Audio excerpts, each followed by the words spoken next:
నాగార్జున సాగర్ జలాల విడుదల వివాదంలో కీలక పరిణామం చోటు చేసుకుంది. ఈ వివాదంపై కేంద్ర హోంశాఖ కల్పించుకుని పలు ప్రతిపాదనలు చేసింది. ఈ ప్రతిపాదనలకు ఏపీ, తెలంగాణ ప్రభుత్వాలు అంగీకరించాయి. డ్యాం నిర్వహణకు కృష్ణా వాటర్ బోర్డు మేనేజ్మెంట్ బోర్డుకు అప్పగిస్తూ కేంద్ర హోంశాఖ నిర్ణయించింది. నవంబర్ 28వ తేదీన ముందున్న పరిస్థితులు కొనసాగించాలని హోంశాఖ తెలిపింది.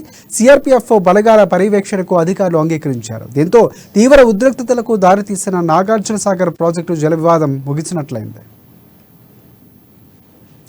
ఇక నవంబర్ 29న ఏపీ ఒక్కసారిగా భారీగా పోలీసులు మోహరించడం, తెలంగాణ పోలీసులతో ఘర్షణకు దిగడంతో ఉద్రిక్తత వాతావరణం నెలకొంది. మరుసటి రోజు ఏపీ అధికారులు ఏకంగా కుడికాలువ ద్వారా నీటిని విడుదల చేసిన విషయం తెలిసిందే.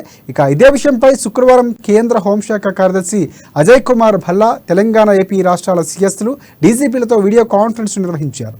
ఈ సందర్భంగా సీఎస్ శాంతికుమారి పలు కీలక విషయాలు కేంద్ర హోంశాఖ కార్యదర్శి దృష్టికి తీసుకువెళ్లారు. శాంతి భద్రతలకు విఘాతం కలిగేలా ఏపీ ప్రభుత్వం వ్యవహరించిందని చెప్పారు. ఆంధ్రప్రదేశ్, తెలంగాణ రాష్ట్రాల మధ్య కృష్ణా జలాల పంపిణీ అంశం పెద్ద వివాదాస్పదంగా మారింది. రెండు రాష్ట్రాల మధ్య కూడా మంటను రేకెత్తిస్తుంది. కేంద్ర ప్రభుత్వం ఇందులో జోక్యం చేసుకుని తాజాగా విధి విధానాలను ఏర్పాటు చేసినప్పటికీ కూడా దానిపై కూడా ఆంధ్రప్రదేశ్ ప్రభుత్వం తీవ్రమైన అసంతృప్తిని వ్యక్తం చేస్తూ సర్వోన్నత న్యాయస్థానాన్ని ఆశ్రయించింది. మరి ఈ రోజు సర్వోన్నత న్యాయస్థానం సుప్రీంకోర్టులో కృష్ణా జలాల పంపిణీ వివాదంపై విచారణ జరిగింది. జస్టిస్ దీపాంకర్ దత్తా, జస్టిస్ సూర్యకాంత్ తో కూడిన ధర్మాసనం ఈ కేసుని విచారించింది. అయితే ఈ కేసుకు సంబంధించి మరిన్ని వివరాలు దాఖలు చేసేందుకు ఎక్కువ సమయం కావాలని చెప్పేసి కేంద్ర ప్రభుత్వం కోరిన నేపథ్యంలో కేసుని జనవరి 12కు వాయిదా వేస్తూ ఇటు రాష్ట్ర ప్రభుత్వానికి, తెలంగాణ రాష్ట్ర ప్రభుత్వానికి అలాగే కేంద్ర ప్రభుత్వానికి కూడా సర్వోన్నత న్యాయస్థానం నోటీసులు జారీ చేసింది.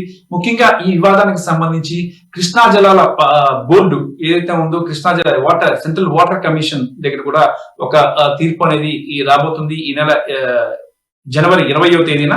ఈ లోగానే దీనికి సంబంధించి సర్వోన్నత న్యాయస్థానంలో తీర్పు రావాలని చెప్పేసి ఏపీ న్యాయవాదులు కోరిన నేపథ్యంలో కేసును జనవరి 12కి సర్వోన్నత న్యాయస్థానం వాయిదా వేసింది. మరి ఈ కేసులో కౌంటర్లు దాఖలు చేయాలని చెప్పేసి ఇరు ప్రభుత్వాలను కూడా, రాష్ట్ర ప్రభుత్వం, తెలంగాణ రాష్ట్ర ప్రభుత్వాన్ని అలాగే కేంద్ర ప్రభుత్వాన్ని కూడా కేంద్రం ఆదేశించడం, సర్వోన్నత న్యాయస్థానం ఆదేశించింది.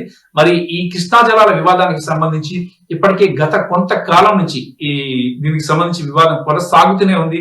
కేంద్రం జోక్యం చేసుకుని నీటి పంపిణీ విషయంలో ఇటు ఆంధ్రప్రదేశ్ కు, తెలంగాణకు ఒక రేషియోని నిర్ణయించి ఆ రేషియో ప్రకారం ఇవ్వాలని చెప్పి భావించినప్పటికీ కూడా కేంద్రం తీసుకున్న నిర్ణయాలు కానీ, విధి విధానాలు కానీ ఆంధ్రప్రదేశ్ ప్రభుత్వం నచ్చని నేపథ్యంలోనే ఆంధ్రప్రదేశ్ ప్రభుత్వం సర్వోన్నత న్యాయస్థానాన్ని అప్రోచ్ అవడం జరిగింది.